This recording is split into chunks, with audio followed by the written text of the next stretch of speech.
بسم اللہ والحمد للہ والصلاة والسلام علی رسول اللہ وعلی آلہ وصحبہ ومن والاہ اما بعد۔ کتاب العقیدۃ الواسطیہ کا درس جاری ہے جو شیخ الاسلام احمد ابن عبد الحلیم ابن عبد السلام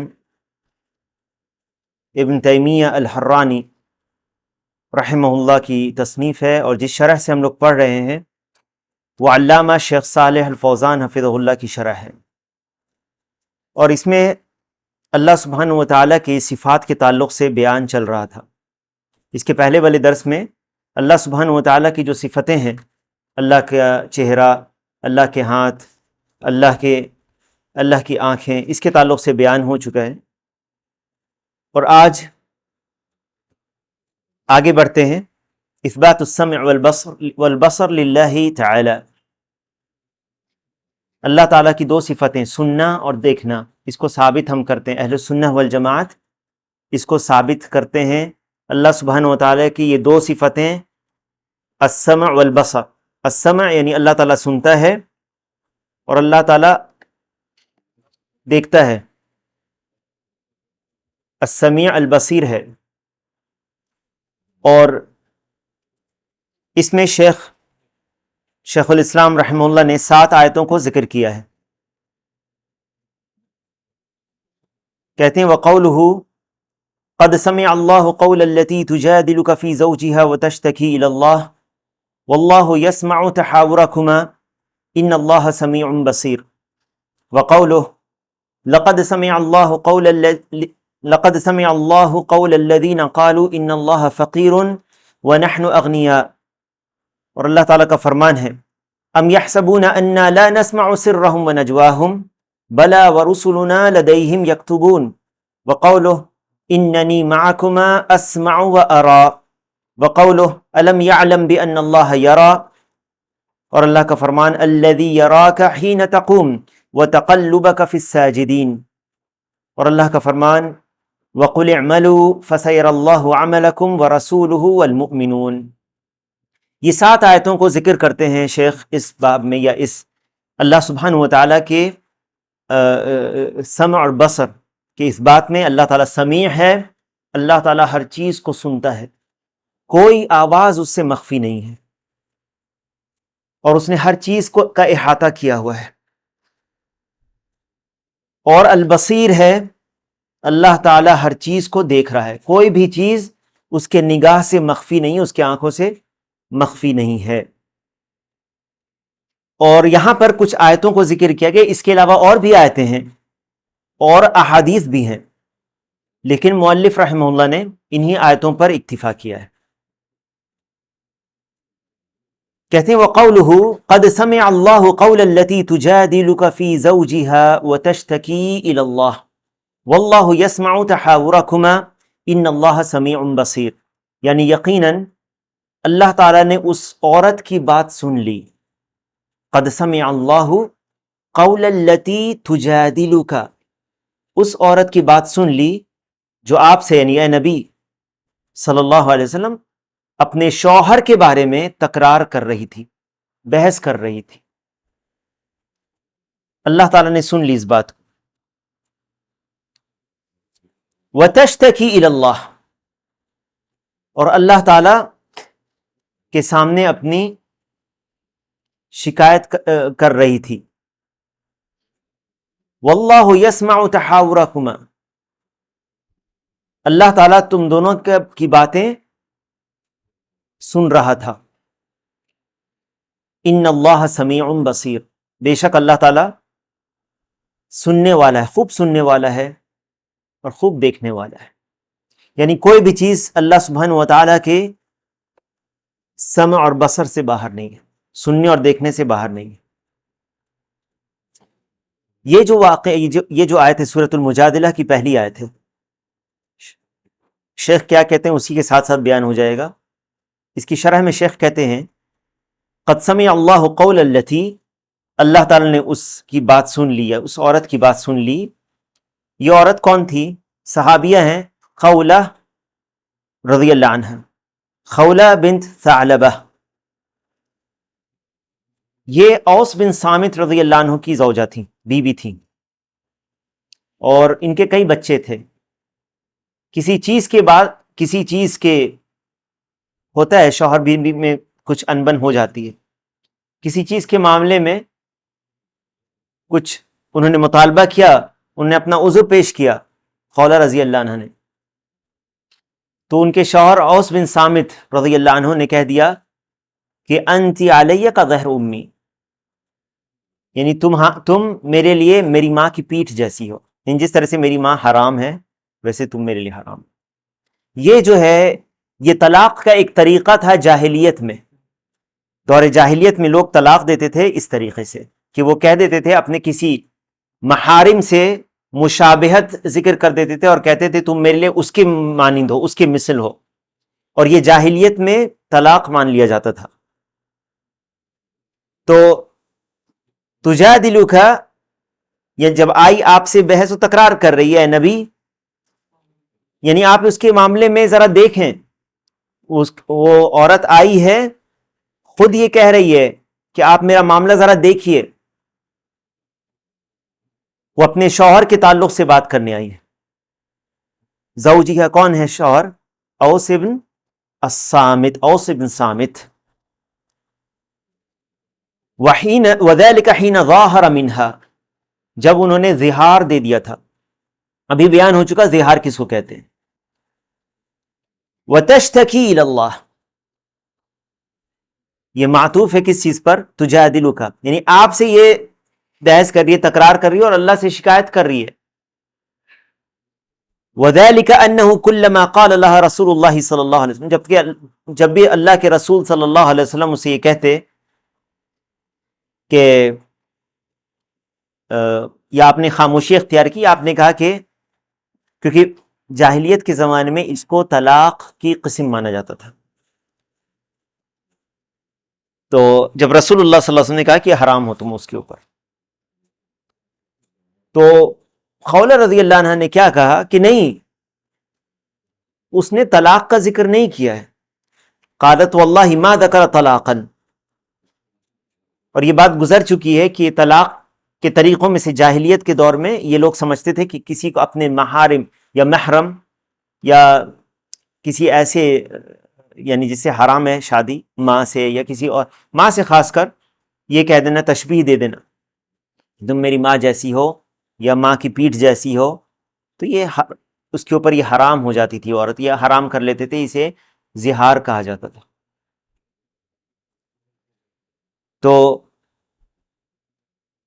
تجادلک، اور وہ کہتی تھی واللہ ما ذکر طلاقا ثم تقول، پھر وہ کہتی تھی کہ میں اللہ سے بیان کرتی ہوں اپنی اس فاقہ اور اپنی اس پریشانی کو. اشکو الی اللہ فاقتی و وحدتی ان لی صبیہ صغارا، میرے چھوٹے چھوٹے بچے ہیں. میں جب جوان تھی اوس نے مجھ سے شادی کی، اور اب میرے بچے ہیں، اب میری عمر ہو چکی ہے، میں کہاں جاؤں گی؟ ان ضممتہم الیہ ضاعوا وان ضممتہم الی جاعوا، اگر میں بچوں کو اس کے طرف کر دیتی ہوں، اس کے ساتھ کر دیتی ہوں، تو وہ برباد ہو جائیں گے. جب ماں کے ساتھ نہیں رہیں گے تو کیا ہوگا؟ بچے. وَإِن ضَمَمْتُهُمْ إِلَيَّ جَاعُوا، میں اپنے پاس رکھوں گی تو یہ بھوکے ہوں گے، رہ جائیں گے. کیونکہ کمانے والا کون ہوتا ہے؟ شوہر ہوتا ہے جو کما کر لاتا ہے. آپ کو پتہ ہے بیوہ عورت ایک طرح سے وہ محتاج بھی ہو جاتی ہے. اگر شوہر نہیں ہے تو وہ کسی رشتہ دار کی ذمہ داری ہوتی ہے، اور پھر اس کے بچے ہیں، اور وہ اپنے سروں کو اٹھاتی آسمان کی طرف. وَجَعَلَتْ تَرْفَعْ رَأْسَهَا إِلَى السَّمَاءِ وَتَقُولُ اللَّهُمَّ إِنِّي أَشْكُو إِلَيْكَ، اے اللہ میں تجھ سے یہ اس کا شکوہ کرتی ہوں. اللہ تعالیٰ نے آیت کو نازل کر دیا جس کے بعد پھر زہار کا حکم ہے. کیسے پھر واپس اس عورت کو جس کو جاہلیت کی رسم یا جاہلیت میں جس طرح سے لوگ طلاق دے دیتے تھے، اگر کسی نے دے دیا ہے اور پھر اب وہ نادم ہے اور وہ واپس اس کو لینا چاہتا ہے، تو پھر اس کی کیا صورت ہو سکتی ہے. پھر اس آیت میں آگے یہ اس چیز کا بیان ہے. لیکن اصل جو شاہد ہے وہ کیا ہے کہ اللہ تعالیٰ نے اس بات کو سن لی. اللہ تعالیٰ تو سب چیز سن رہا ہے، لیکن اس بات کو کیوں بیان کیا گیا؟ ایک بہت ہی خوبصورت واقعہ ہے اس کے پیچھے. عائشہ رضی اللہ عنہ بیان کرتی ہیں. دیکھو یہ حدیث شیخ نے نہیں ذکر کی، لیکن میں مناسب سمجھتا ہوں کہ اس کو میں ذکر کر دوں. عائشہ رضی اللہ عنہ کہتی ہیں الحمد للہ الذی وسع سمعہ، الحمد للہ الذی وسع سمعہ الاصوات، لقد جاءت المجادلة الى النبی صلی اللہ علیہ وسلم وانا فی ناحیۃ البیت تشکو زوجها وما اسمع ما تقول فانزل اللہ قد سمع اللہ التی تجادلک فی زوجها وتشتکی الی اللہ. اس کا سبب نزول بھی بیان ہو گیا. یعنی تمام تعریفیں اس اللہ کی ہے، اس اللہ کے لیے ہیں جس کی سماعت تمام آوازوں کا احاطہ کیے ہوئے. سبحان اللہ. یعنی وہ کہتی ہیں کہ میں اسی حجرے میں، اسی میں ایک کونے میں تھی. اب آپ تصور کریں نبی صلی اللہ علیہ وسلم کا حجرہ کتنا بڑا تھا. کوئی بہت زیادہ لمبا چوڑا حجرہ نہیں تھا، چھوٹے چھوٹے حجرات تھے. عائشہ رضی اللہ عنہ اسی میں ایک کونے میں بیٹھی تھی. اور کبھی ایسا ہوتا کہ کوئی صحابی آتے تو نبی عائشہ رضی اللہ عنہ اپنے چہرے کو پھیر کر بیٹھتی یا تھوڑا سا پردہ کر لیتی. یہ اسی حجرے میں موجود ہے اور وہ عورت بیان کر رہی ہے، اپنے شکوہ کر رہی ہے اور اپنے بارے میں بیان کر رہی ہے، اپنی پریشانی کو بتا رہی ہے اللہ کے رسول صلی اللہ علیہ وسلم کے سامنے. کہتی ہیں عائشہ رضی اللہ عنہ کہ میں اس کی بات نہیں سمجھ پا رہی تھی کیا کہہ رہی ہے. دوسری روایت سے یہ پتہ چلتا ہے میں نہیں سمجھ پا رہی تھی کیا بول رہی ہے وہ. لیکن دیکھو اللہ تعالی آسمانوں کے اوپر سے اس نے سن لیا. یہ آیت نازل ہو گئی. تو اللہ سبحانہ و تعالی ہر چیز کو سنتا ہے اور دیکھتا ہے، اور یقیناً اس کا سننا اور دیکھنا ہمارے سننے اور دیکھنے جیسا نہیں ہے. یہ پہلے بھی بیان ہو چکا ہے. ہمارا اللہ سبحانہ و تعالیٰ کا سننا اور دیکھنا یہ کمال کا ہے، اس میں نقص نہیں ہے، کیونکہ اللہ سبحانہ و تعالیٰ صفات کمال سے متصف ہے، صفات کمال اور جمال سے متصف ہے، اور اس کی صفت جیسی کسی کی صفت نہیں. اور مخلوق بھی، گرچہ مخلوق بھی سنتی اور دیکھتی ہے. اللہ تعالیٰ نے انسان کو بنایا سمیع اور بصیر. هل أتى على الإنسان حين من الدهر هل أتى على الإنسان حين من الدهر لم يكن شيئا مذكورا إنا خلقنا الإنسان من نطفة أمشاج نبتليه فجعلناه سميعا بصيرا. لیکن انسان کا سننا اور دیکھنا محدود ہے، نقص ہے، اس میں ہر چیز کا احاطہ نہیں کر سکتا. اور یہ پہلے بھی بیان ہو چکا ہے کہ ہم ایک چیز کو ایک بار دیکھتے ہیں، اسی جہت میں دوسری چیز کو دیکھنے کے لیے ہم کو اس طرف نگاہ اٹھانی پڑتی ہے. دیکھیں ہماری نگاہ کتنی کمزور ہے. ہم ایک چیز کو دیکھتے ہیں، ایک شخص کی شکل کو دیکھ رہے ہیں، لیکن اسی جہت میں اس کے پیچھے کیا لکھا ہوا ہے یا اس کے پیچھے کتنے لوگ کھڑے ہیں، اس کو دیکھنے کے لیے ہمیں اپنے آنکھ کو پھر سے اٹھا کر دیکھنا پڑے گا. ہے یا نہیں ایسا؟ اسی جہت میں سننے کے لیے ایک آواز کو ہم سن سکتے ہیں، دوسری آواز کے لیے ہم کہتے ہیں پہلے رکو، دوسرے کو پہلے، ایک کو پہلے بولنے دو. یہ مخلوق انسان اپنے یعنی کمی اور اپنی جو نقص ہے اس کے ساتھ ان صفاتوں سے متصف ہے، اور رب سبحانہ و تعالی اپنے کمال سے ان صفات سے متصف ہے جس میں کسی طرح کا نقص اور عیب نہیں ہے، کوئی کمی نہیں ہے. یہ آیتیں، اس طرح کی جو آیتیں اس باب میں بیان ہو رہی ہیں، شروع ہی میں بتا دوں کہ اس میں رد ہے جہمیہ کا اور معتزلہ کا، کیونکہ جہمیہ اور معتزلہ دونوں اللہ کے صفات کا انکار کرتے ہیں. کیوں؟ کیونکہ ان کے کم عقلی، بد عقلی کے مطابق وہ یہ سمجھتے ہیں کہ اگر ہم اللہ کو بھی انہی صفات سے متصف کریں گے تو پھر تشبیہ لازم آئے گی، مخلوق سے مشابہت لازم آئے گی. اس مشابہت کو تو اللہ کے جیسا تو کوئی ہے نہیں، تو اس مشابہت کا انکار کرنے کے لیے انہوں نے کیا کیا؟ رد کر دیا، تعطیل کر دیا. تو سب سے پہلے انہوں نے تشبیہ کا راستہ اختیار کیا، کیونکہ انہوں نے سمجھا کہ مخلوق کے سننے جیسا اللہ کا سننا ہے، جبکہ اللہ کا سننا مخلوق جیسا نہیں ہے، اور اللہ کا دیکھنا مخلوق جیسا دیکھنا نہیں. تو وہ انہوں نے پہلے تشبیہ کی اور پھر تعطیل کر دی، اور یہ نہیں سمجھ پائے کہ اللہ سبحانہ و تعالیٰ کا سننا اور دیکھنا اس کے لیے جیسے لائق ہے، کسی مخلوق جیسا نہیں ہے. واللہ یسمع تحاورکما ای تراجعکما فی الکلام، تم جو آپس میں بات کر رہے تھے، یعنی خولہ بن ثعلبہ رضی اللہ عنہ اور نبی کریم صلی اللہ علیہ وسلم، اللہ تعالیٰ سن رہا تھا تمہارے اس کلام کو.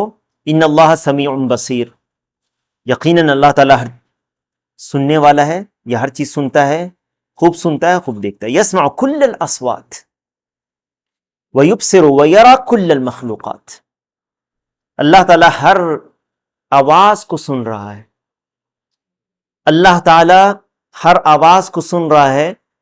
اس کا اندازہ تو ہم نہیں لگا سکتے، لیکن ہم خود غور کریں اگر اس بات پر کہ کتنے مخلوق اس دنیا میں ہیں، کتنے انسان اس دنیا میں ہیں.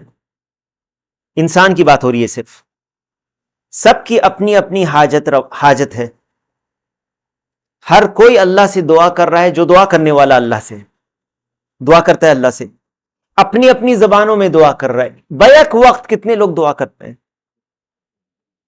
مخلوق پر آپ غور کریں، بیک وقت کتنے لوگ دعا کر رہے ہوں گے، لاکھوں لوگ دعا کر رہے ہوں گے، جن کی تعداد اللہ کے سوا کوئی نہیں جانتا، مختلف زبانوں میں، مختلف حاجات کی حاجت روائی کے لیے.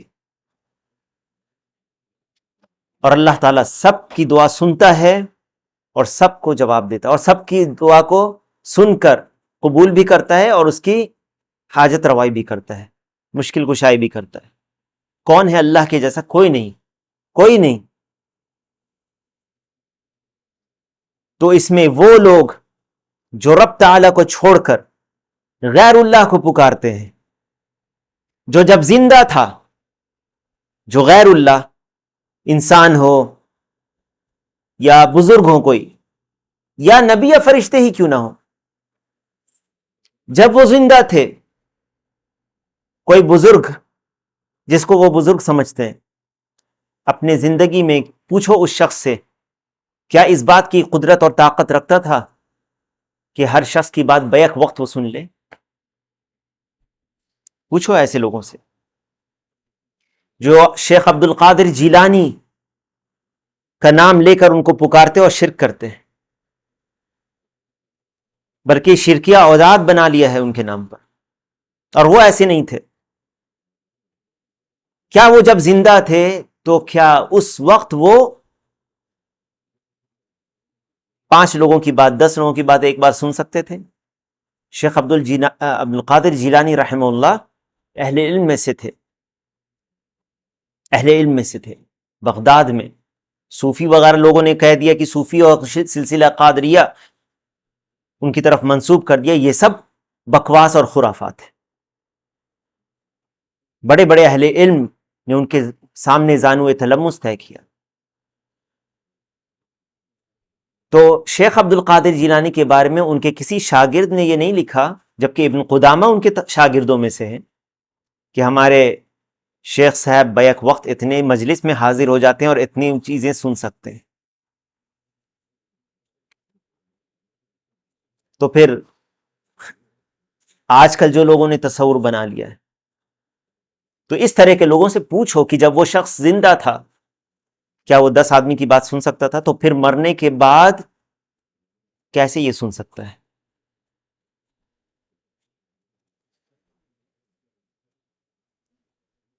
ان اللہ سمیع بصیر، اللہ تعالیٰ تمام آوازوں کو سنتا ہے. وَيُبْصِرُ وَيَرَى كُلَّ الْمَخْلُوقَاتِ، سنتا بھی ہے سب کو اور دیکھتا بھی ہے سب کو۔ اس سے کیا پتہ چلتا ہے؟ جب ہم یہ پڑھتے ہیں یا ہمیں غور کرنا چاہیے، اس سے معلوم یہ ہوتا ہے کہ ہمیں اس بات سے، جب ہم گناہ کرتے ہیں، اللہ ہم سب کو معاف کرے ہمارے گناہوں کو اور ہماری کوتاہیوں کو، ہم یہ سوچیں کہ اللہ تعالیٰ دیکھ رہا ہے اور سن رہا ہے، اس سے مخفی نہیں ہے یہ بات جو تم ابھی کر رہے ہیں۔ آپ کمرے کے اندر بند ہو کر اگر کچھ گناہ کرتے ہیں، اللہ تعالیٰ دیکھتا ہے، اللہ تعالیٰ سنتا ہے۔ آپ کھلے میں لوگوں کے سامنے کر رہے ہیں، اللہ تعالیٰ دیکھ رہا ہے اور سن رہا ہے۔ آپ سودی کاروبار کر رہے ہیں فون پر، رات میں کمرہ بھی بند ہے، کوئی دیکھ نہیں رہا ہے، لیکن آپ سودی کام کر رہے ہیں اگر فون پر لوگوں کو بتائے بغیر، اللہ تعالیٰ دیکھ رہا ہے۔ یہ فون پہ آپ کیا کیا کرتے ہیں، لوگوں کی نگاہ سے ہم سب بچ سکتے ہیں، اللہ کی نگاہ سے نہیں بچ سکتے۔ یہ آیتیں ہمیں یاد دلاتی ہیں ان چیزوں کو۔ اپنے ایمان کی تجدید کرو اور اس پر غور کرو کہ اگر کوئی بھی نہیں دیکھے پھر بھی ایک دیکھنے والا اس تمہارے اوپر ہے، اور اللہ تعالیٰ کے فرشتے بھی ہیں جو نوٹ کرتے ہیں۔ ما یلفظ من قول الا لدیہ رقیب عتید۔ ہم سب کو اس کا خیال رکھنا چاہیے۔ اللہ تعالیٰ ہم سب کو غفلت سے باہر نکالے اور اللہ تعالیٰ ہم سب کو غافل ہونے سے بچا لے، کیونکہ غفلت میں انسان گناہ کرتا ہے جب ان آیتوں سے وہ غافل ہو جاتا ہے۔ نہیں تو اگر یہ تر و تازہ رہے دل و دماغ میں تو انسان جرت نہیں کرے گا گناہ کرنے کی۔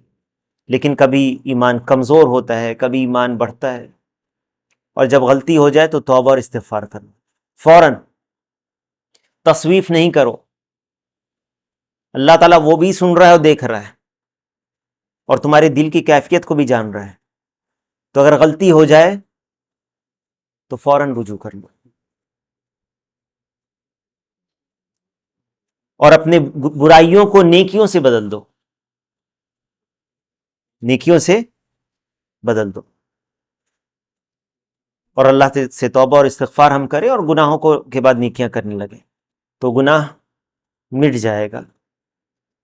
واللہ یسمع تحاورکم۔ اور جو چیزیں اللہ تعالیٰ سن رہا تھا اس میں یہ بھی ہے، وَمِن جُمْلَةِ ذَلِكَ ما جادلتك به ما جادلتك به هذه المرأة، یہ عورت جو بحث کر رہی تھی، مجادلہ کر رہی تھی۔ دوسری آیت ہے لَقَدْ سَمِعَ اللَّهُ قَوْلَ الَّذِينَ قَالُوا إِنَّ اللَّهَ فَقِيرٌ وَنَحْنُ أَغْنِيَاءُ، یقیناً اللہ نے سن لی ان کی باتیں جنہوں نے کہا کہ اللہ فقیر ہے اور ہم مالدار ہیں۔ کنہوں نے کہا تھا یہ باتیں؟ یہودیوں نے، قبحہم اللہ، جبکہ وہ اپنی کتابوں سے جانتے تھے کہ اللہ تعالیٰ کی کیا صفات ہیں، کیونکہ موسیٰ علیہ السلام، آپ کو پتہ ہے عقیدہ میں نسخ نہیں ہوتا، یاد رکھیں اس بات کو، عقیدے میں نسخ نہیں ہوتا۔ جب ہم اس عقیدے کو پڑھتے ہیں جو رسول اللہ صلی اللہ علیہ وسلم لے کر آئے، جس پر صحابہ تھے، ہم اسی عقیدے پر ہیں جس عقیدے پر عیسیٰ ابن مریم اور موسیٰ علیہ السلام ان کے پہلے کے انبیاء تھے، کیونکہ عقیدے میں نسخ نہیں ہوتا، شریعتیں منسوخ ہوتی ہیں، شرائع منسوخ ہوتے ہیں، عقیدے نہیں ہوتے۔ عقیدے میں بعض چیزیں ہیں جنہیں جاننا چاہیے۔ عقیدہ توقیفی ہوتا ہے، عقیدہ کتاب و سنت کی دلائل سے ہوتا ہے، اس میں رائے اور قیاس نہیں چلتا، عقیدے میں نسخ نہیں ہوتا۔ تمام انبیاء علیہم السلام کا عقیدہ ایک ہی تھا۔ ہم قوم من الیہود، یہودیوں میں سے ایک قوم تھی، قالوا هذه المقالہ لما انزل اللہ، اللہ تعالیٰ نے جب اس آیت کو نازل کیا، من ذا الذی یقرض اللہ قرضا حسنا، کون ہے جو اللہ تعالیٰ کو قرض حسنہ دے؟ انسان جانتا ہے کہ اللہ تعالیٰ کو قرض حسنہ دینے کا کیا معنی ہے۔ جو تم دو گے اس دنیا میں، کیا تم نے اللہ کو یا فقراء کے اوپر جو خرچ کرنا تھا تمہارا؟ نیک کام میں خرچ کرتے ہو تم، اللہ تعالیٰ اس سے زیادہ تم کو اجر دے گا. قرض حسنہ کیا ہوتا ہے؟ ایک طرح سے یہ اجر تمہارا اللہ کے ہاں باقی ہے. تو جب یہ آیت نازل ہوئی من سورۃ البقرہ قالوا ذلك تمویہا عن ضعفائہم لا انہم یعتقدون ذلك لانہم اہل کتاب لانہم اہل کتاب. ان لوگوں نے خاموشی سے بعض جو کمزور عقیدے والے لوگ تھے ان سے یہ باتیں کہنا شروع کی، ان کو عقیدے میں شک و شبہ ڈالنے کے لیے، تذبذب میں ڈالنے کے لیے. یہود میں بھی منافقین ہوتے تھے. تو شیخ کہتے ہیں لا انہم یعتقدون ذلک لانہم اہل کتاب، اس وجہ سے نہیں کہ وہ یہ عقیدہ رکھتے تھے، بلکہ وہ اس لیے وانما قالوا ذلک لیشککوا فی دین الاسلام. دیکھو قرآن میں یہ آیت آئی ہے، یہ کیا بیان ہو رہا ہے؟ نعوذ باللہ، ایک طرح سے وہ لوگوں کے اندر جو کمزور ایمان تھے ان کے اندر شک و شبہ ڈالنے کے لیے کہ دیکھو اللہ کیا، اللہ تعالیٰ کے بارے میں اس طرح کے نازیبہ الفاظ انہوں نے بولے کہ اللہ تعالیٰ جو ہے فقیر ہے، ہم اغنیا ہیں، تاکہ لوگوں کے اندر شک ہو کہ جس رب کی عبادت کرتے ہیں وہ فقیر ہے.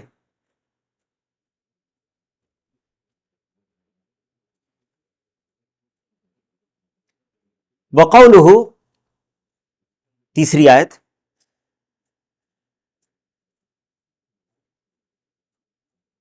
کیا شاہد ہے اس آیت سے؟ اللہ تعالیٰ نے سن لیا ان کی بات. لقد سمع اللہ قول الذین قالوا ان اللہ فقیر ونحن اغنیاء، اللہ نے سن لیا ان کی بات.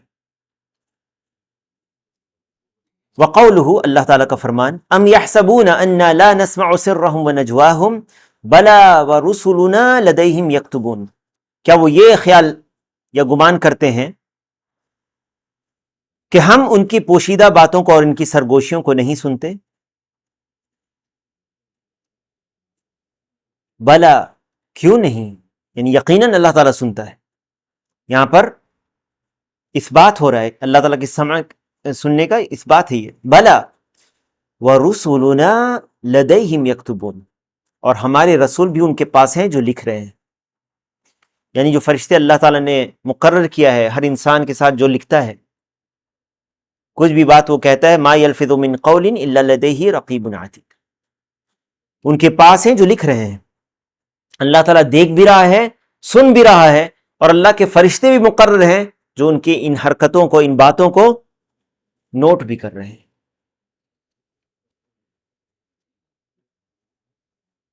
شیخ کہتے ہیں اس میں وقولہ ام یحسبون انا لا نسمع سرهم، کیا انہوں نے یہ گمان کر لیا ہے کہ ہم ان کے پوشیدہ باتوں کو نہیں سنتے؟ ما یسرون به فی انفسهم او ما یتحادثون به سرا فی مکان خال ونجواهم ای ما یتناجون به فیما بینهم.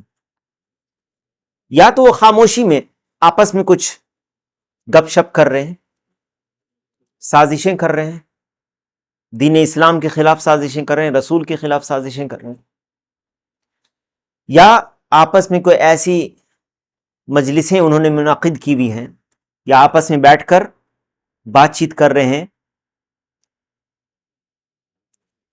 مخفی طور پر لوگوں سے ہٹ کر، خاص کر جیسے سازشیں وغیرہ کرنے کے لیے.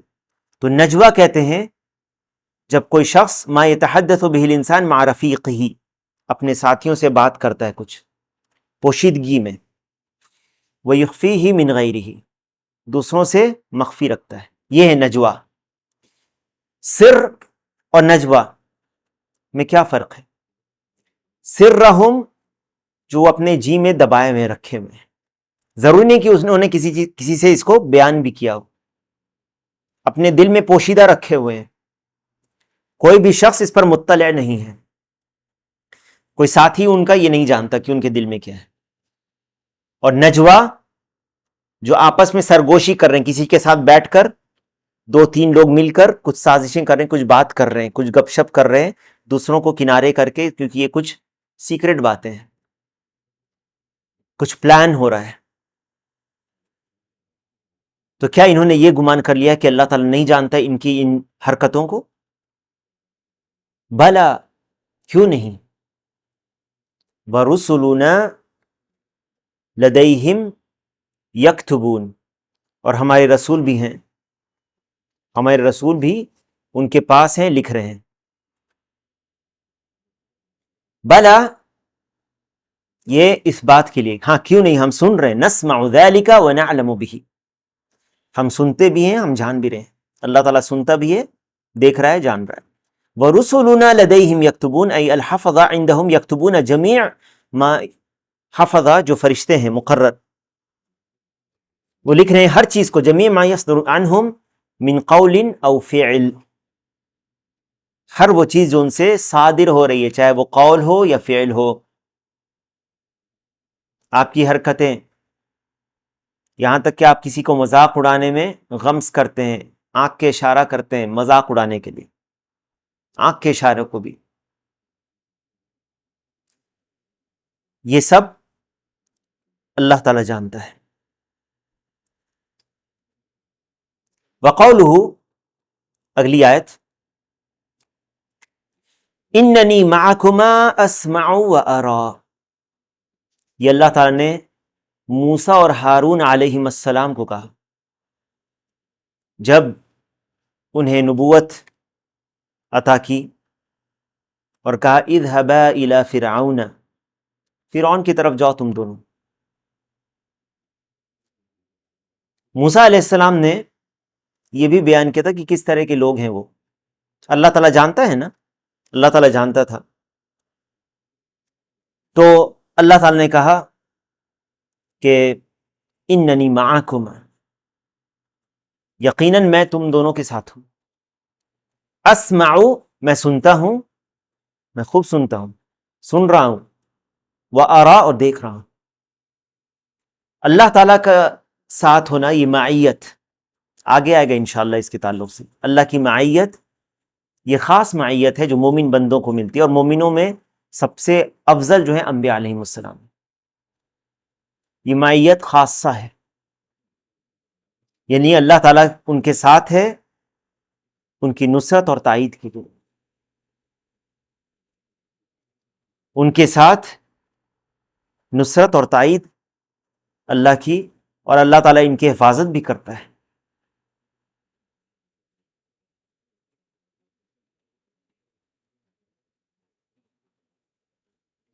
وقوله اننی معکما یقول تعالی لموسیٰ واخیہ ہارون علیہم السلام لما ارسلہما الی فرعون اننی معکما ای بحفظی، میری حفاظت میں ہو تم لوگ، تم دونوں میری حفاظت میں، میری مدد تم دونوں کے ساتھ ہے۔ اسمع و ارا،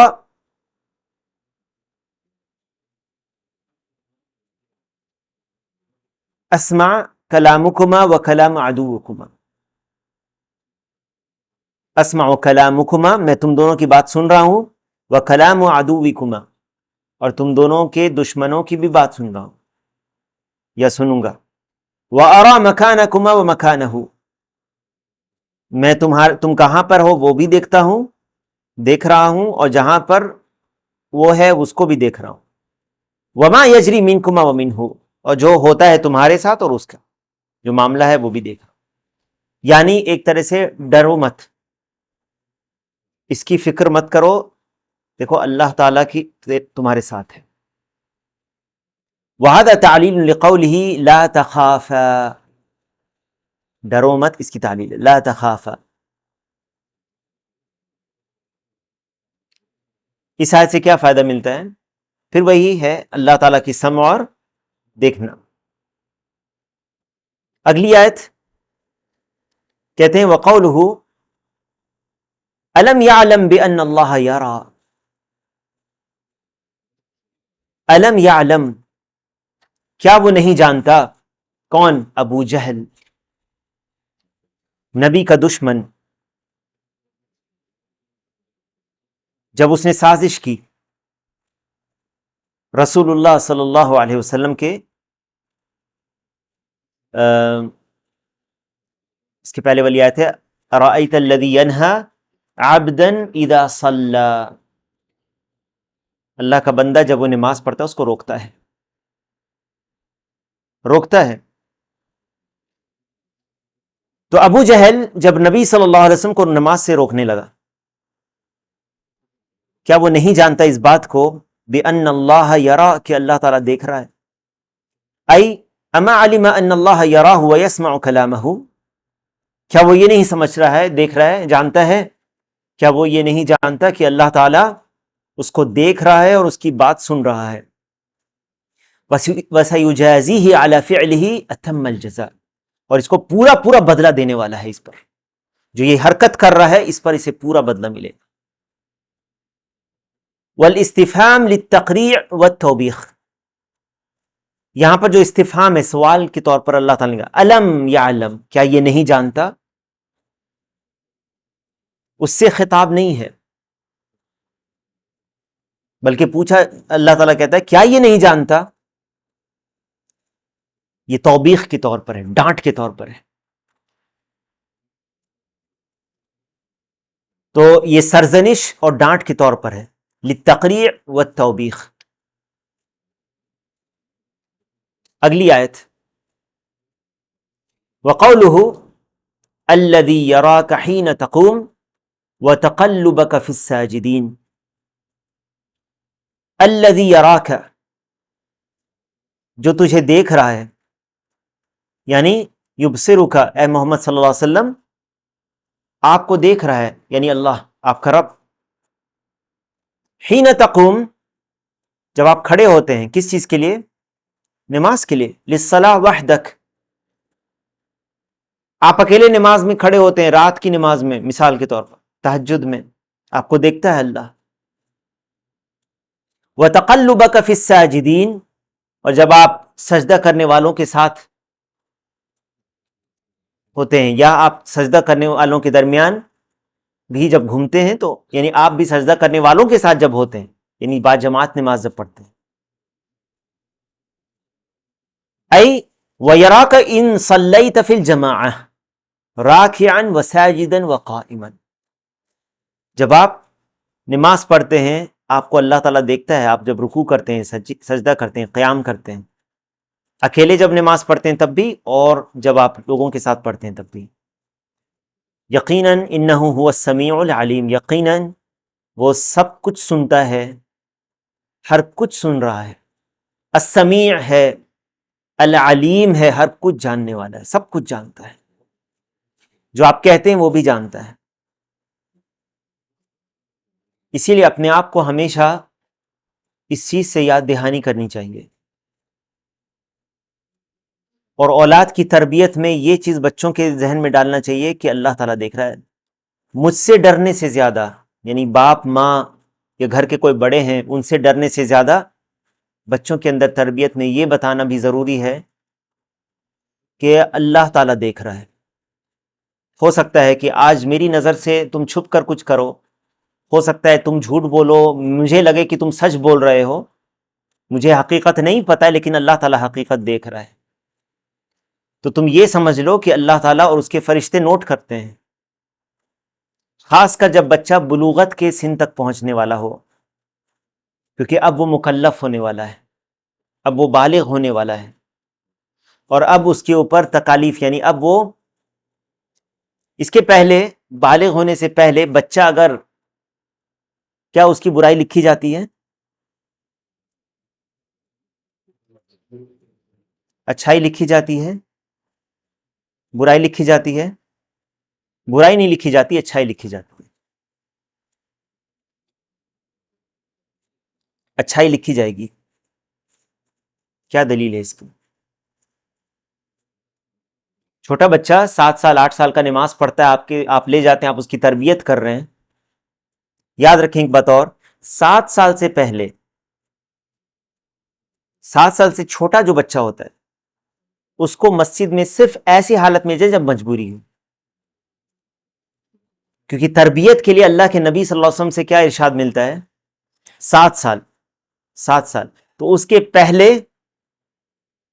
بعض لوگ 4 سال کے بچے کو اگر مسجد لے جاتے ہیں، تو کبھی ایسا ہوا ہے کہ جمعہ میں نے دیکھا آج بھی پہلے صف میں میں جمعہ میں پڑھ رہا تھا اور کسی صاحب نے اپنے بچے کو، اور لگ رہا تھا یہ بچہ 7 سال سے چھوٹا ہے جو میرے، تو 2 بچہ تھا، ایک بات کر رہا تھا آپس میں دو، تو ایک بچہ کو میں نے جمعہ کے خطبے سے پہلے کہا، سلام کیا اس کے، میں نے کہا کیا ابھی بات کر لو جمعہ کے خطبے کے وقت، معلوم ہے نا بات نہیں کرنا ہے، ہاں معلوم ہے۔ اس کے بعد جمعہ کا خطبے میں وہ بیچارہ خاموش رہا، خطبہ میں سے جب وہ لمبا تھوڑا ہو گیا تو جب وہ تھک گیا ہوگا یا اکتا گیا ہوگا تو پھر شروع ہو گیا تھا۔ اب خطبے کے دوران میں منع نہیں کر سکتا تھا، کیونکہ جو 7 سال سے کم کا بچہ ہوتا ہے اس میں تمیز نہیں ہوتی ہے، صحیح اور غلط میں وہ فرق نہیں کر سکتا جلدی، ہے نا، اس لیے بہرحال تو بچے کی تربیت کرنے کے لیے اس کو یہ بتانا ضروری ہے کہ اس کو جوڑو اللہ سے، اللہ کا خوف سے جوڑو اس کو، اللہ تعالیٰ دیکھ رہا ہے، اللہ تعالیٰ سن رہا ہے۔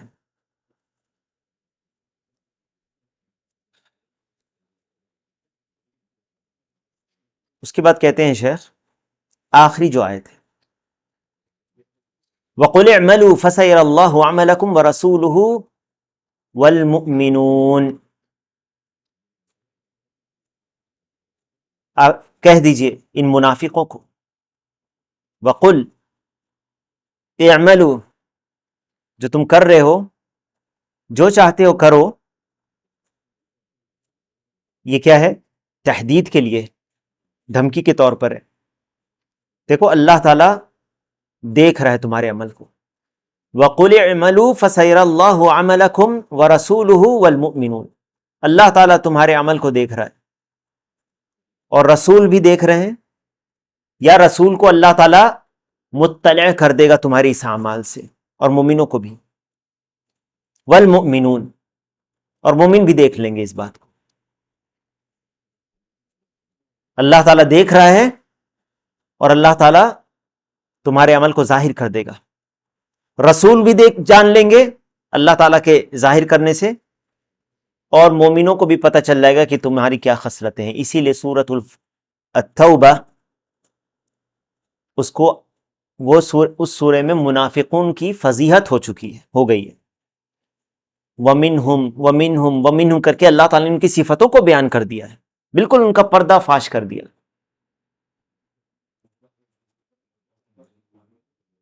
ہاں ہاں وہ بھی آیتیں ہیں، بہت ساری آیتیں ہیں۔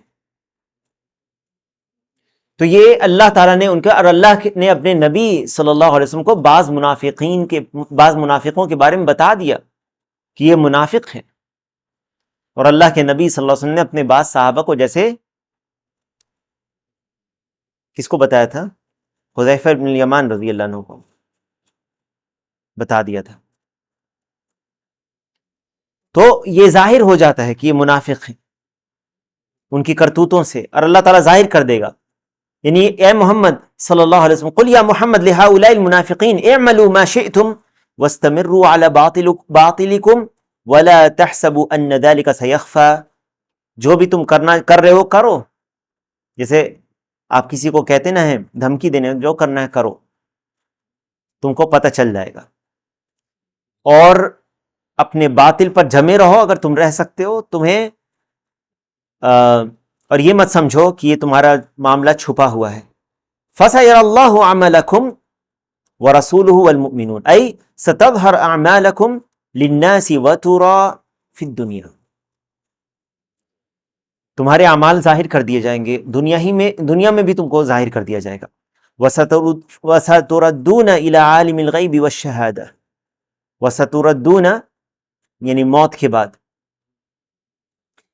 کس کی طرف تم لوٹائے جاؤ گے؟ دیکھو صفت اللہ سبحانہ و تعالیٰ کی، الی عالم الغیب والشہادہ، جو غیب و شہادہ ہر چیز کا جاننے والا ہے، اس کی طرف تم لوٹائے جاؤ گے، جو جانتا تھا تمہارے عمل کو، اس سے تمہارا عمل مخفی نہیں تھا۔ فَيُنَبِّئُكُم بِمَا كُنتُمْ تَعْمَلُونَ، تمہیں بتائے گا کہ تم کیا کرتے تھے۔ فَيُجَازِيكُمْ عَلَى ذَلِكَ، اللہ تعالیٰ اس پر تمہیں جزا دے گا۔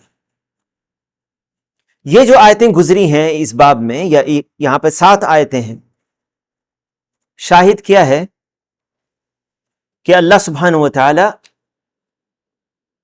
کی جو صفت ہے، یا اللہ تعالی متصف ہے صفت سمع اور بصر سے، اللہ تعالیٰ سنتا ہے اور دیکھتا ہے۔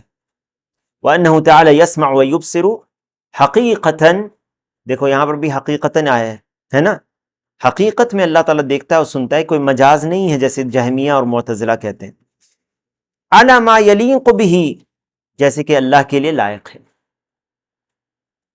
منزہ عن صفات المخلوقین ومماثلتہم، مخلوق کی صفتوں سے منزہ اور پاک ہے اللہ تعالیٰ، کوئی مماثلت نہیں ہے مخلوق سے۔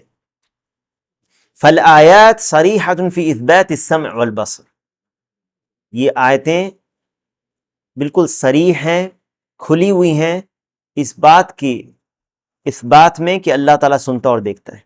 حیث جاء فیہا اثبات السمع للہ بلفظ الماضی والمضارع واسم الفاعل سمع ویسمع وسمیع، سبحان اللہ، جبکہ اللہ تعالیٰ کی جو صفات آئی ہیں ہر طرح سے، ماضی میں بھی ہے لقد سمع اللہ، قد سمع اللہ، اور اسی طرح سے اننی معکم اسمع مضارع میں بھی ہے، اور اسم الفاعل سمیع بھی ہے، اور انہ هو السمیع العلیم جیسے ہے۔ ولا یصح، اس کو کیوں بیان کر رہے ہیں شیخ؟ کیونکہ قرآن کس زبان میں نازل ہوا؟ عرب کی زبان میں۔ وہ کسی سننے اور دیکھنے کو کوئی ایسے جمادات میں نہیں کہتے تھے کہ یہ سنتا اور دیکھتا ہے،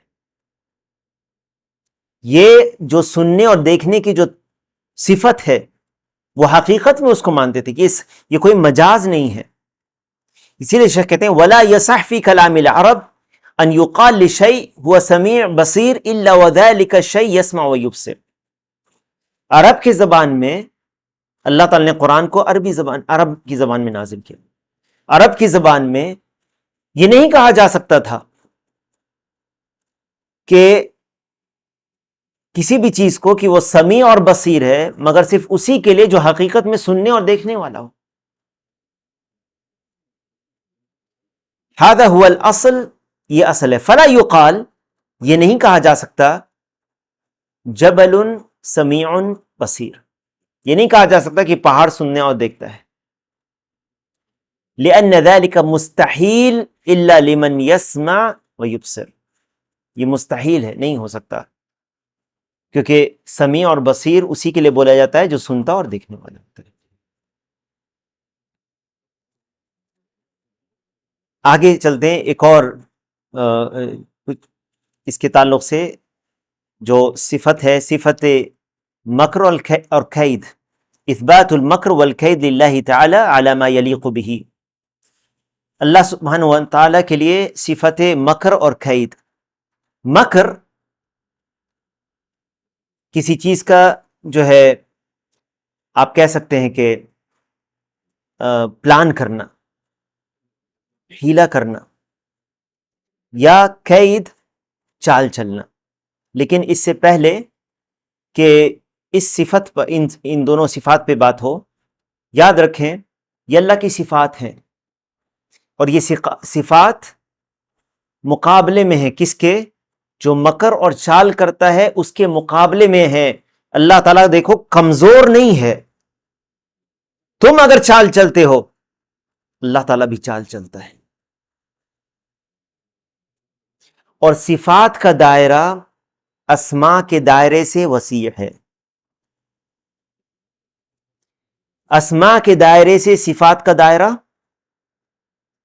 اسماء کے دائرے سے صفات کا دائرہ وسیع ہے، یعنی بعض صفتیں جو ذکر ہوئی ہیں ضروری نہیں کہ اس سے نام بھی مشتق ہو، اس سے آپ نام بھی ذکر کریں۔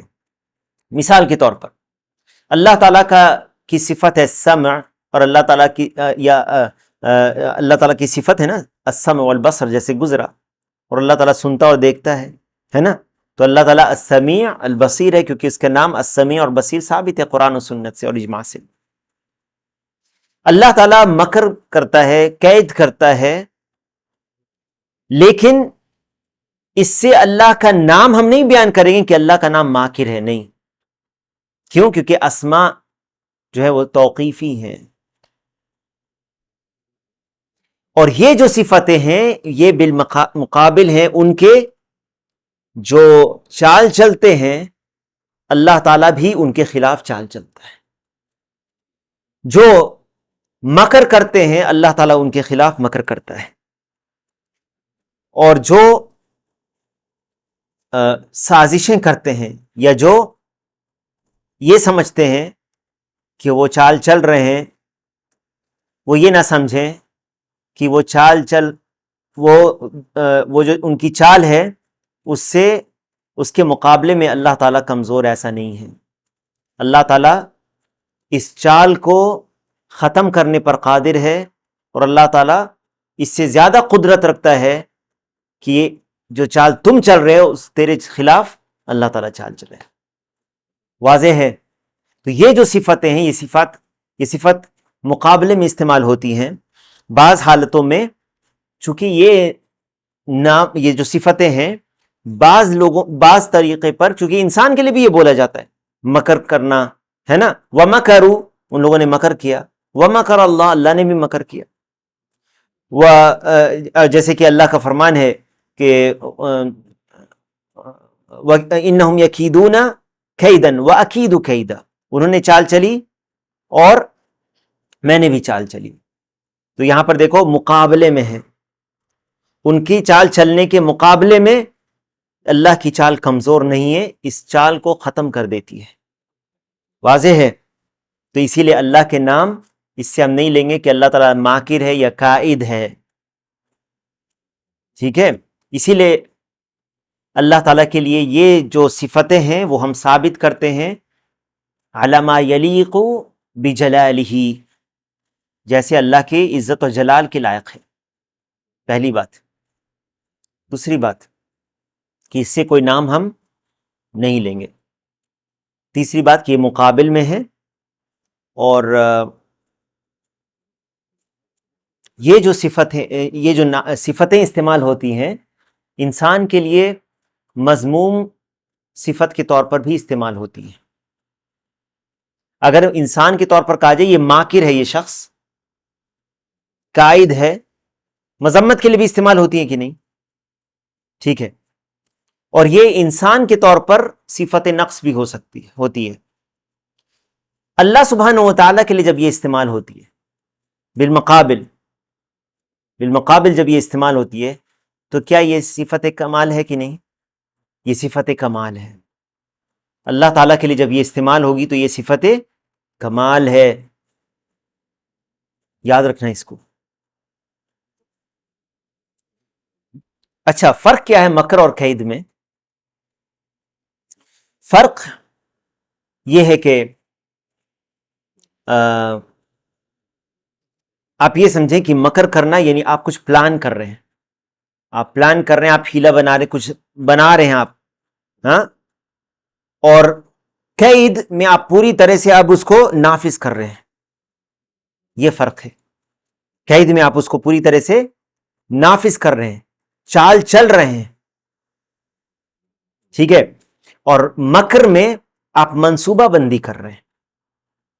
یہ فرق ہے اس میں. اب دیکھتے ہیں وَقَوْلُهُ وَهُوَ شَدِيدُ الْمِحَالِ، اللہ تعالیٰ شدید المحال ہے. شدید المحال کس کو کہتے ہیں؟ اہل علم کہتے ہیں کہ شدید الاخذ بالقوہ، شدید طور پر مضبوطی سے، قوت سے پکڑنے والا، مواخذہ کرنے والا، اس کو گرفت کرنے والا، یہ ہے شدید المحال، سختی سے پکڑنے والا. جب اللہ تعالیٰ پکڑتا ہے کسی کو تو کوئی چھوڑا نہیں سکتا. وَهُوَ شدید المحال. شیخ کہتے ہیں وَهُوَ ای اللہ سبحانہ شدید المحال، المحال المحل فی اللغت الشدہ، ای شدید الکید. قال الزجاج، زجاج کہتے ہیں یعنی کہ جو انسان جب ہیلا کرتا ہے يقال محلته محالا اذا قاويته حتى يتبين ايكما اشد. کون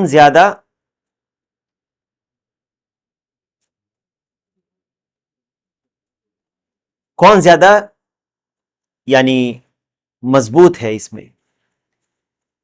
قال ابن الاعرابی المحال المکر فهو سبحانه شدید المکر وشدید الکید والمکر من اللہ ایصال المکر الی من یستحقه من حیث لا یشعر. مکر کا معنی اللہ کے لیے جب بولا جائے تو یہ جو وہ شخص جو چال چل رہا ہے اور سمجھتا ہے کہ وہ اللہ کے نگاہ سے بچ گیا ہے یا اللہ کی چال سے بچ سکتا ہے، تو اللہ تعالیٰ ایسی چال چلتا ہے اس کے لیے کہ اب وہ اس کو یہ جو ہے اب وہ یہ اس کا جو مستحق تھا اور یہ اس کو احساس بھی نہیں ہوتا، اسے احساس بھی نہیں ہوتا کہ وہ تو یہ سمجھ رہا ہے کہ میں مکر اور چال کر رہا ہوں، لیکن وہ پہلے ہی سے اللہ کی چال سے وہ پھنس چکا ہے. وقوله ومکروا ای الذین احس عیسی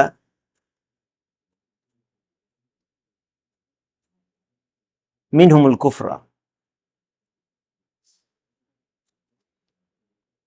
جن لوگوں نے عیسیٰ علیہ السلام کے خلاف سازشیں کی، عیسیٰ علیہ السلام کو محسوس ہو گیا کہ یہ لوگ اب کفر کر رہے ہیں، بنی اسرائیل کے کفار ہیں جو عیسیٰ علیہ السلام کو قتل کے ارادہ کر رہے ہیں یا ان کو سولی پر لٹکانا چاہتے ہیں. مکر اور چال سے محسوس ہو گیا. انبیاء کو انہوں نے قتل کیا تھا نا، اور اسی طرح انبیاء کو قتل بھی کیا. زکریا علیہ السلام اور یحییٰ علیہ السلام کو قتل کر دیا. عیسیٰ علیہ السلام کو قتل کرنے کی سازشیں کر رہے تھے. مکر کہتے ہیں فعل شیء یراد به ضدہ، لیکن اللہ تعالی نے ان کو بچا لیا.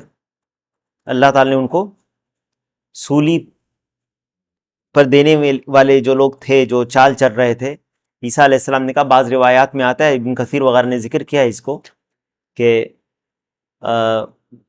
عیسیٰ علیہ السلام آئے اور انہوں نے کہا کہ کون ہے جو یہ پسند کرے گا کہ اس کی شباہت، میری شباہت اس کے اوپر ڈال دی جائے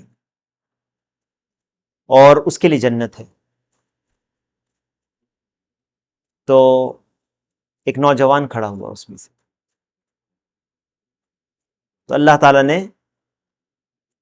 عیسیٰ علیہ السلام کی شباہت ڈال دی اس کے اوپر اور عیسیٰ علیہ السلام کو اوپر اٹھا لیا. جب وہ آئے تو سمجھا کہ یہ عیسیٰ ابن مریم ہے. اس شخص کو سولی دے دیا اور عیسیٰ ابن مریم کو اللہ تعالیٰ نے اٹھا.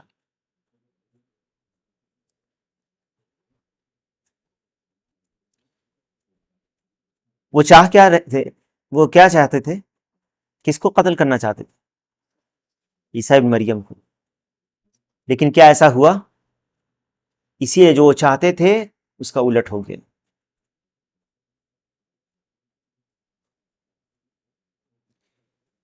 دوسری آیت ہے وَمَكَرُوا وَمَكَرَ اللَّهُ وَاللَّهُ خَيْرُ الْمَاكِرِينَ، اور تیسری آیت ہے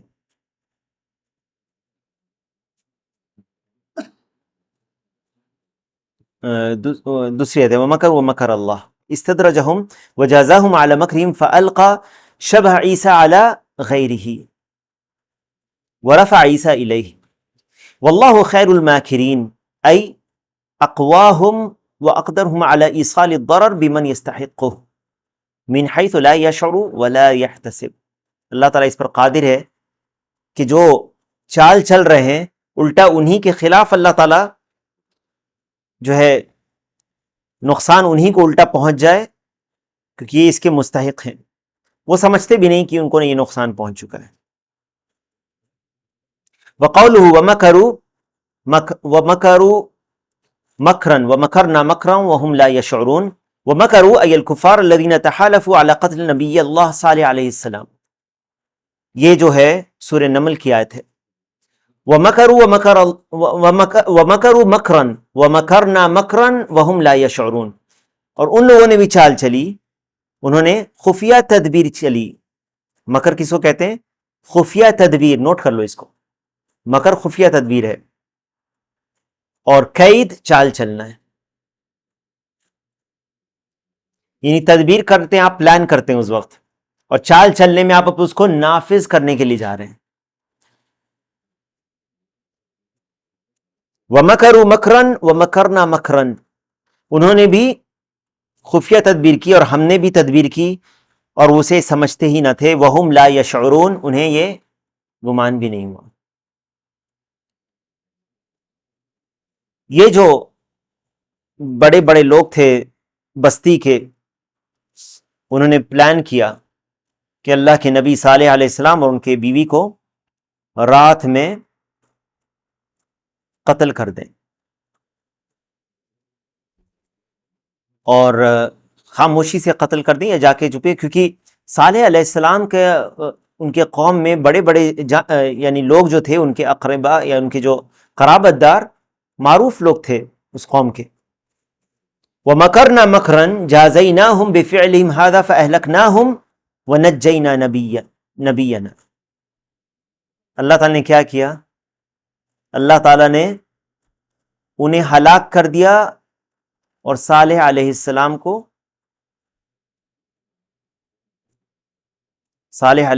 کو نجات دے دی.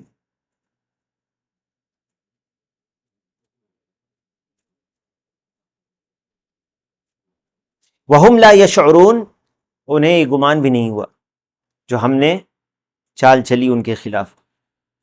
آخری آیت ہے اس باب میں، اِنَّهُمْ يَكِيدُونَ كَيْدًا وَأَكِيدُ كَيْدًا. انہم یعنی کفار قریش نے چال چلی، اَيَّمْكُرُونَ لِإِبْطَالِ مَا جَاءَ بِهِ محمد صلی اللہ علیہ وسلم من الدین الحق. چاہتے تھے کہ وہ رسول اللہ صلی اللہ علیہ وسلم جو دین لے کر آئے اس کے خلاف سازشیں کریں، اس کو مختلف طریقوں سے ختم کر دیں.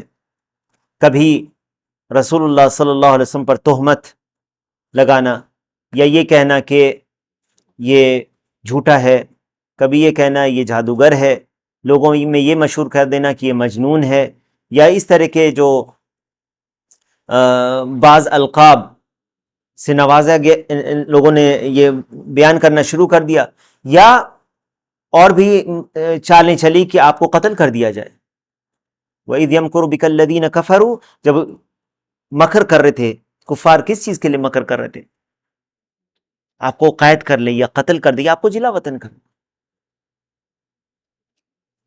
لیکن اللہ تعالیٰ نے آپ کو کس طرح سے بچایا؟ انہی کے بیچ سے نکالا. یہاں تک کہ غار ثور میں جب آپ تھے، کتنے قریب آ گئے تھے کہ ابو بکر صدیق رضی اللہ عنہ نے کہا کہ اللہ کے رسول اگر یہ دیکھ لیں اپنے قدموں کی طرف تو ہمیں دیکھ لیں گے. کیا کہا تھا اللہ کے نبی صلی اللہ علیہ وسلم نے؟ ما ظنک یا ابا بکر اللہ ثالثہم، جن میں تیسرا اللہ ہے. یہاں پر بھی دیکھو معیت. تو اللہ تعالیٰ نے ان کو استدراجن چھوڑ دیا، کچھ مہلت بھی دی، لیکن انہیں پکڑا، اور اس طرح سے پکڑا کہ انہیں گمان بھی نہیں ہوا. الشاہد من الآیات فی ہذہ الآیات وصف، ان آیتوں میں اگر ہم دیکھیں تو اس میں جو وصف بیان کیا گیا اللہ سبحانہ وتعالیٰ کے تعلق سے، بالمکر والکید، نسبت ذلک الیہ، اس کی نسبت اللہ کی طرف کی گئی ہے سبحانہ وتعالیٰ. حقیقتا علی بابہ فإن المکر ایصال الشیء الی الغیر بطریق خفی. مکر کہتے ہیں کسی چیز کو خفیہ طریقے سے تدبیر کر کے کسی تک پہنچانا، ان چیزوں کو پہنچانا جس کے خلاف آپ مکر کر رہے ہیں، اس کو نقصان پہنچانے کے لیے، وَكَذَلِكَ الْكَيْدُ وَالْمُخَادَعَ وَالْبَقْرُ، مخادعہ بھی ہے دھوکہ دینا. والکید نوعان، یہ جو چال چلنا یہ دو قسم کا ہے. قبیح وهو ایصال ذلك لمن لا يستحقه. میں نے بتایا کہ یہ لفظ کا اطلاق دو چیزوں پر ہوتا ہے. تھوڑا دیر پہلے میں نے بتایا کہ مکر اور قید اچھے اور برے دونوں کے لیے ہو سکتا ہے. اگر وہ جو مستحق نہیں ہے اس کے خلاف چال چلی جا رہی ہے، جو اس کا مستحق نہیں ہے اس کے خلاف اگر یہ چال چلی جا رہی ہے تو یہ قبیح اور بری چال ہے. جیسے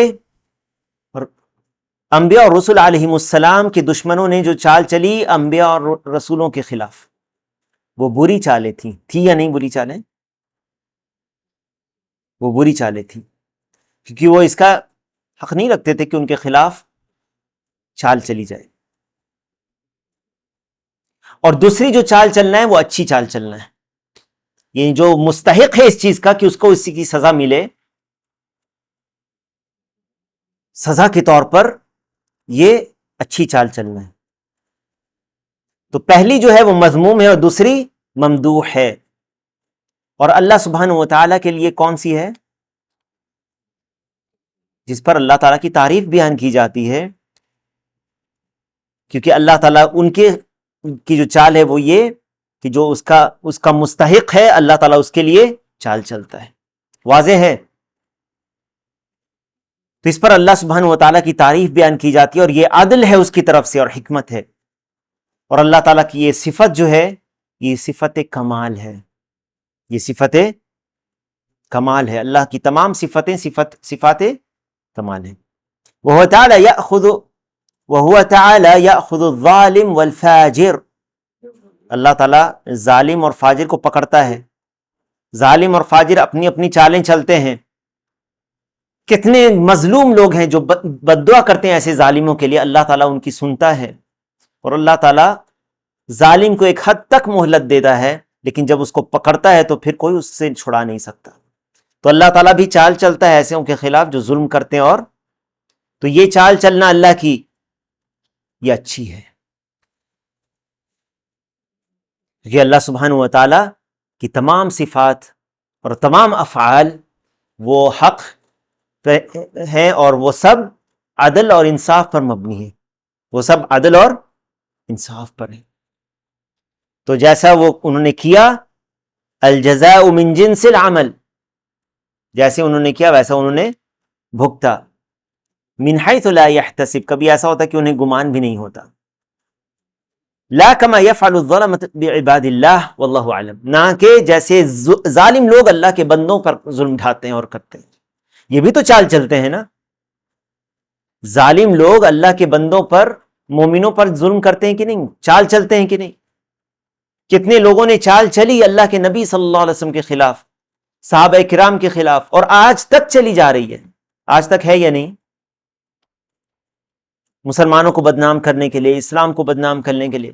لیکن کیا جب دیکھا جائے تو انہی کی چال ناکام ہوتی ہے. واللہ سبحانہ لم یصف نفسہ بالکید والمکر والخداع الا علی وجہ الجزاء لمن فعل ذلك بغیر حق. اللہ تعالی نے اپنی صفت یا اپنے آپ کو وصف قید و مکر اور خادع سے نہیں کیا ہے. جب ان لوگوں نے کیا ان صفتوں کو، جب ان لوگوں نے ایسا کیا تو جزا کے طور پر اللہ تعالی یخادعون اللہ وهو خادعهم، ہے نا، اور دھوکہ وہ دینا چاہتے ہیں اللہ کو. تو جیسے انہوں نے کیا اللہ تعالیٰ ان کو خدا کرتا ہے، دھوکہ دیتا ہے. اور یہاں پر یہ دھوکہ دینا یہ صحیح، کیونکہ ان کی جو حرکتیں ہیں، جو ظلم ہے، اس کے خلاف یہ اللہ تعالیٰ جب دھوکہ دیتا ہے یہ عدل پر مبنی ہے. الجزاء من جنس العمل لمن فعل ذلك بغیر حق، یہ اس کے لیے جس نے بغیر حق کی یہ چیزیں کی. وقد علم ان المجازات حسنہ من المخلوق فكيف بالخالق سبحانہ وتعالی. تنبیہ، یہ آخر میں وہی بات شیخ کہہ رہے ہیں جو پہلے یہ بیان ہو چکی ہے کہ اس کی نسبت قید و مکر کی اور اس طرح کی جو صفتوں کا ذکر ہے اللہ سبحانہ وتعالیٰ کی طرف جو نسبت ہے اس کی، مطلقاً اس کو نہیں کہیں گے اللہ تعالیٰ ماکر ہے یا کائد ہے یا خادع ہے، نہیں. یا اللہ تعالیٰ ان صفتوں سے متصف ہے. اللہ تعالیٰ ان صفتوں سے متصف ہے ان کے لیے جو مکر کرتے ہیں، اللہ تعالیٰ ان کے خلاف مکر کرتا ہے. وَمَكَرُوا وَمَكَرَ اللَّهُ يُخَادِعُونَ اللَّهَ وَهُوَ خَادِعُهُمْ. دیکھو وہ کرتے ہیں اس طرح تو اللہ تعالیٰ، اللہ کمزور نہیں ہے ان کے مقابلے میں. انہم یکیدون کیدا واکید کیدا. اور والفعل اوسع من الاسم ولہذا اطلق اللہ علی نفسہ افعالا لن یتسمى منها باسماء الفاعل. اللہ تعالیٰ نے خود اپنا نام ماکر اور کائد اور خادع نہیں بیان کیا، اور نہ ہی اس کو بیان کرنا اللہ کے لیے جائز ہے، کیونکہ اللہ کے نام توقیفی ہیں. کوئی یہ نہ کہے کہ ہم اس آیت سے نام لے لیں کہ اللہ تعالیٰ کا نام ماکر ہے تو ہم اپنے بیٹا کا نام عبد الماکر رکھ دیں. نہیں، سمجھ میں آ رہی ہے بات؟ ایسا نہیں کریں گے. یا اللہ کے نام میں جو لوگ بدعت نکالتے ہیں اور طریقہ نکالتے ہیں بدعت کا ورد کرنا، تو وہاں پر کوئی نام یا ماکرو نہیں ہے، اور نہ ہی اس طرح کے طریقہ ہے ذکر کا. کاراد وشاء ولم يسمم بالمرید والشاء وكذا مکر ويمکر واکید کیدا ولا يقال الماکر والکائد لان مسمیاتها تنقسم الى ممدوح ومذموم. کیونکہ ماکر اور قائد کبھی یہ مذموم ہوتا ہے اور کبھی یہ ممدوح ہوتا ہے، تو مطلقاً اللہ کے لیے اس کو ذکر نہیں کریں گے، بلکہ قید کے ساتھ کریں گے کہ اللہ تعالیٰ چال چلنے والوں کے خلاف چال چلتا ہے، اللہ تعالیٰ مکر کرنے والوں کے خلاف مکر کرتا ہے، اور اللہ تعالیٰ خداع کرنے والوں کے بالمقابل ان کے خلاف خداع کرتا ہے. آج یہیں پر رکتے ہیں اس پہ. واللہ تعالی اعلم. اللہ سے دعا ہے کہ اللہ تعالیٰ ہم سب کو علم نافع اور عمل صالح کی توفیق دے. سبحانک اللہم و بحمدک اشہد ان لا الہ الا انت استغفرک و اتوب الیک.